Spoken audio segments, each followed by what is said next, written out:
ولا تقربوا الزنا إنه كان فاحشة وساء سبيلا. Assalamualaikum dan selamat sejahtera kepada semua. Kumpulan saya akan membentangkan laporan pengajian Islam yang bertajuk Zina. Perbuatan zina terjadi apabila berlakunya persetubuhan antara lelaki dan perempuan yang tidak mempunyai ikatan yang sah sebagai suami dan isteri, atau persetubuhan jantina yang sama. Zina ini tergolong dalam konteks maksiat dan dosa besar. Hal ini untuk melindungi maruah diri dan kesucian masyarakat Islam. Namun, pada hari ini, selaras dengan kemajuan teknologi, masyarakat masih melakukan perbuatan zina tanpa mengambil kisah tentang hukuman yang ditetapkan dalam Islam, iaitu hukuman hudud. Oleh itu, pembentangan video ini akan menceritakan pengetahuan mengenai zina, termasuklah faktor, kesan dan langkah untuk mengatasinya. Terdapat 3 jenis zina, iaitu zina alaman, zina gairu muhsan dan zina muhsan. Zina alaman tidak melibatkan persetubuhan namun deria seseorang individu. Zina alaman boleh dibahagikan kepada 5. Yang pertama ialah zina ain, kedua zina qalbi, ketiga zina yadin, yang keempat merupakan zina lisan, akhir sekali merupakan zina luar. Yang kedua, zina gairu muhsan dilakukan oleh individu yang belum bernikah. Hukuman gairu muhsan telah jelas dinyatakan dalam Al-Quran bahawa individu tersebut akan disebat sebanyak 100 kali sebatan. Yang ketiga ialah zina muhsan. Zina muhsan memerlukan seseorang individu yang masih atau sedang lagi bernikah dengan pasangannya tetapi melakukan persetubuhan luar terhadap individu yang lain. Hukuman zina muhsan iaitu direjam dengan batu yang sederhana besar sehingga mati, dan hukuman ini hendaklah disaksikan oleh khalayak umat Islam untuk menunjukkan balasan dan menimbulkan perasaan takut untuk membuat perzinaan.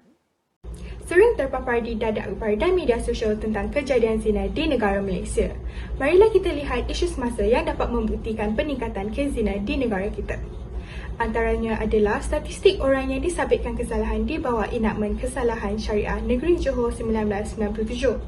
Rujuk kepada jadual di atas, dari bulan Januari hingga ke September tahun 2017, seramai 1,109 orang disabitkan kesalahan halwat, manakala 391 orang disabitkan kesalahan persetubuhan luar nikah.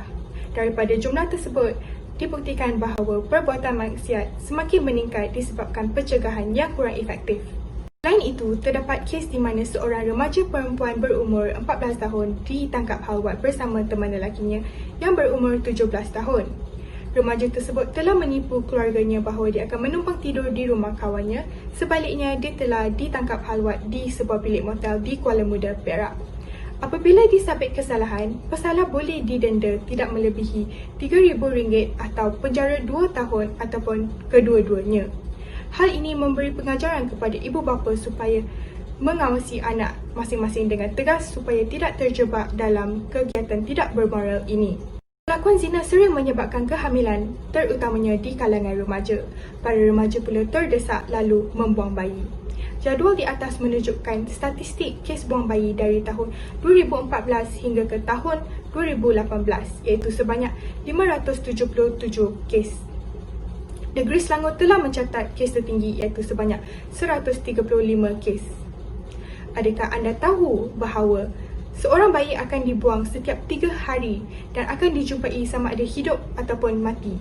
Fakta ini amat menyayat hati, tetapi inilah realiti masyarakat kini. Persoalannya, mengapakah mereka terjerumus dalam zina? Hal ini disebabkan pergaulan bebas di sekolah, universiti malah pejabat. Pergaulan bebas boleh mewujudkan perasaan terangsang jika batasan aurat serta tutur kata tidak dijaga. Faktor seterusnya adalah pengaruh media massa yang mendedahkan para remaja kepada bahan-bahan lucah yang mendorong mereka untuk memenuhi tuntutan nafsu. Hal juga boleh menyebabkan zina kerana menimbul nafsu berahi. Faktor yang terakhir adalah iman yang lemah.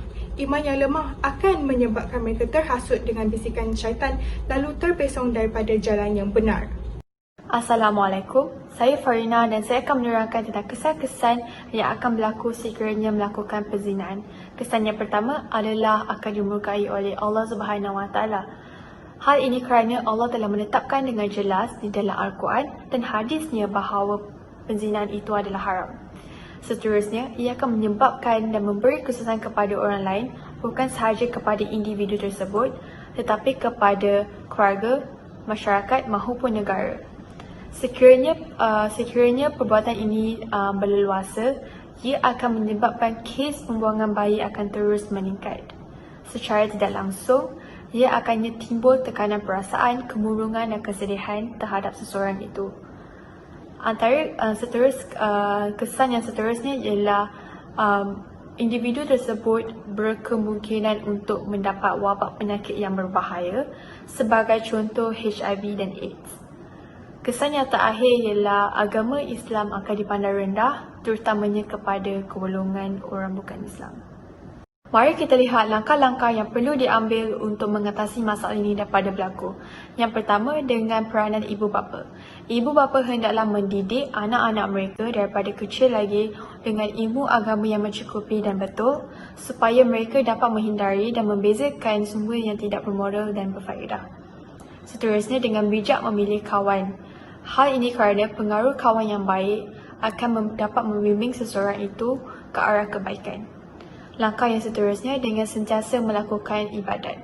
Sebagai contoh, beristighfar, membaca Al-Quran dan berzikir secara tidak langsung akan membuatkan dan menebalkan atau meningkatkan keimanan seseorang itu terhadap Allah Subhanahu Wa Taala. Langkah yang terakhir dengan perkahwinan. Perkahwinan wajib dilakukan sekiranya seseorang itu mampu dari segi zahir dan batin. Ia juga dapat menutup dan menghindarkan pandangan mereka daripada melakukan perzinaan. Berdasarkan kajian telah dilakukan, saya berpendapat bahawa perbuatan zina ini dapat mendatangkan pelbagai kesan yang buruk. Sebagai contoh, dapat menimbulkan pecah belah antara masyarakat, contoh belah lelaki dan belah wanita tersebut. Seterusnya, ia akan mencemarkan nama dan kesucian agama Islam dan juga akan dipandang rendah oleh orang lain.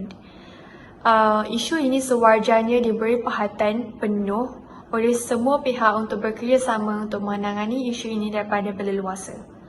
Kita sebagai umat Islam haruslah mentaati perintah Allah Subhanahu Wa Taala untuk dikurniakan pahala supaya dapat menjauhi diri kita daripada azab api neraka di akhirat nanti.